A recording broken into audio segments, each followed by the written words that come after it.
बड़ी खबर आ रही है। ऑपरेशन सिंदूर के खिलाफ पाकिस्तान का साथ देकर तुर्की ने खुद के पैर पर कुल्हाड़ी नहीं बल्कि कुल्हाड़ी पर अपना पैर मार दिया है। भारत से पंगा लेना तुर्की को भारी पड़ सकता है और इसका असर भी दिखने लगा है, क्योंकि भारत में तुर्की के बाइकॉट की मांग उठने लगी है। मध्य प्रदेश की विदिशा में लोग सड़कों पर उतरे और तुर्की के खिलाफ जमकर प्रदर्शन किया। जगह जगह तुर्की के सामानों के बहिष्कार के पोस्टर लगाए गए, तुर्की के खिलाफ नारेबाजी की गई और लोगों ने पुतला फूंक करके अपना विरोध जताया। देखिए, तुर्की को लेकर लोगों में काफी नाराजगी है। तुर्की के बने ड्रोन जिन्होंने भारत के इंस्टॉलेशंस को टारगेट करने की कोशिश की थी, भारत को निशाना बनाने की कोशिश की थी और तुर्की की ओर से लगातार बयानबाजी की गई। पाकिस्तान के समर्थन में लोगों में इस बात को लेकर के भी नाराजगी है, जब तुर्की मुसीबत में था तब पाकिस्तान नहीं बल्कि हिंदुस्तान सबसे पहले मदद का हाथ लेकर के पहुंचा था। हिंदुस्तान ने उसकी ओर मदद का हाथ बढ़ाया था और भूकंप में जम करके मदद की थी, लेकिन एहसान फरामोश तुर्की ने पाकिस्तान जो कि आतंकी देश है उसका साथ दिया और ऐसे में लोग अब तुर्की के सेब से लेकर मार्बल तक के बहिष्कार की मांग कर रहे हैं। बेसिकली मैं आप सबको बता रहा हूं, तो अलग अलग तस्वीरें हम आपको दिखा रहे हैं। कालीन जलाई गई है तुर्की की, लोग सड़कों पर उतरे हैं। तुर्की से आने वाले एप्पल का विरोध किया जा रहा है, तुर्की का पुतला फूंका गया है। तुर्की में हॉलिडे ट्रिप मनाने का जिन लोगों ने प्लान किया हुआ था उन्होंने अपनी टिकट्स कैंसिल कराई हैं और एक चीज साफ है कि तुर्की का पूरी तरह से आर्थिक बहिष्कार किया जा रहा है। और इस बड़ी खबर पर हमारे सहयोगी प्रमोद शर्मा की एक रिपोर्ट आपको दिखा रहे हैं। टर्की की तो अब खैर नहीं है, क्योंकि विदिशा वाले लोग भड़क गए और नारेबाजी कर रहे हैं, पुतला दहन के लिए तैयार है, क्योंकि बड़ी तादाद में ये आग लगा दिया टर्की को। और लोगों ने यहाँ पर टर्की से आने वाली जो कालीन है, चादर है, उसको आग लगाई है। एप्पल फोड़े जा रहे हैं, ये देख लीजिए, ये इस तरीके से नारेबाजी आपको नजर आ रही है। ये एप्पल फोड़ रहे हैं, ये आग लगा दिया। ये क्यों नाराजगी है इतनी? जैसे तुर्की मारे जा रहे हैं, तस्वीरें दिखाती रहिए। तुर्की ने ये देख लीजिए, यहाँ से देखिए, ये टर्की ने पाकिस्तान का साथ क्या दिया, नाराजगी भारी पैमाने पर है। ये क्या लिखा दिया है, हमने अन्न दिया, बदले में दुश्मन को टर्की ने हथियार दिए। आज से 2 साल पहले टर्की के यहाँ भारत में आपदा आई थी, अन्न दिया था। जूते मार रहे हैं, अब तो जूते मार रहे हैं, टर्की मुर्दाबाद के नारे लगा रहे हैं। हम दुश्मनों को ऐसे ही जूते मारते हैं। जब 2 साल पहले भूकंप आया टर्की में, तो हमारे देश ने विमान भर भर के राशन की सामग्री भेजी, डॉक्टर्स भेजे और हमारी एनडीआरएफ की फोर्सेस भेजी। आज क्या हुआ, जब हमारी लड़ाई हुई पाकिस्तान से, दुश्मन को साथ दे दिया। दुश्मन को साथ दे दिया। और दुश्मन को साथ इसलिए नहीं दिया कि वो चादर तक जला दी, चादर तक जला दी। क्या है कि ये तुर्की की इसलिए जला दी। हाँ, इसलिए जला दी। तुर्की से जो सामान तो आता तुर्की का सब सामान जला देंगे क्या? जला देंगे, सब जला देंगे।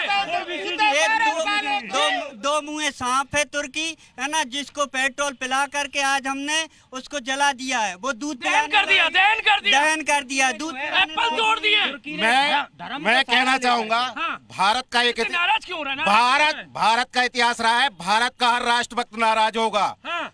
भारत को यदि छेड़ोगे तो भारत छोड़ने वाला नहीं है। भारत में तुर्की का खाना तुर्की का पानी बंद हो मैं एक मजबूत है भारतीय सेना। आतंक पे कहीं ना कहीं आतंक पे चोट लगेगी। हम उनके द्वारा दिए गए हथियारों से हमारे सिविलियन जो हमारे लोग मर रहे हैं यहाँ पे, चीजें नहीं खरीदेंगे, एप्पल नहीं हम ड्राई फ्रूट भी नहीं खाएंगे। ये पीछे की तरफ मैं आपको लिए चलता हूँ, ये आपको कालीन जली नजर आ रही है। ये देख लीजिए, जूते मारे जा रहे हैं, लात मारी जा रही है। तस्वीरें मैं विदिशा से दिखा रहा हूँ, लोग भारी तादाद में।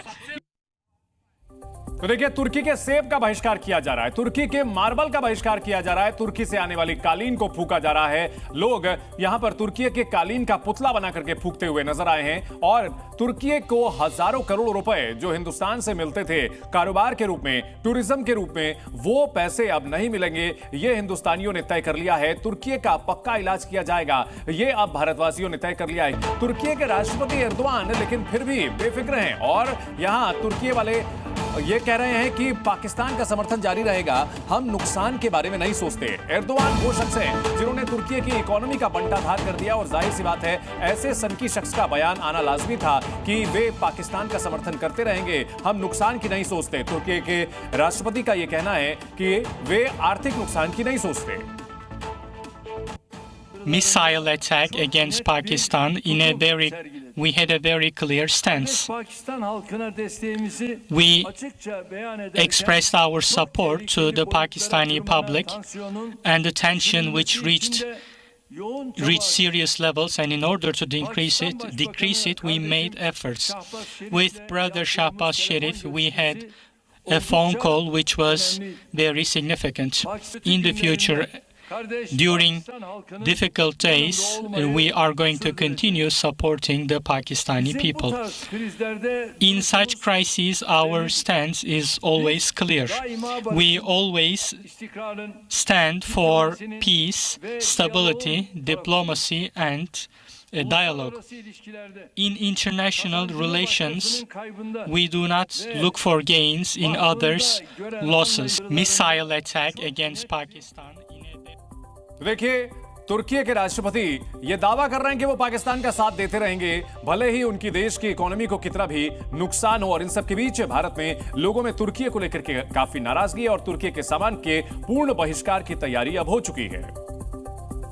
टर्की की तो अब खैर नहीं है, क्योंकि विदिशा वाले लोग भड़क गए और नारेबाजी कर रहे हैं, पुतला दहन के लिए तैयार है, क्योंकि बड़ी तादाद में ये आग लगा दिया।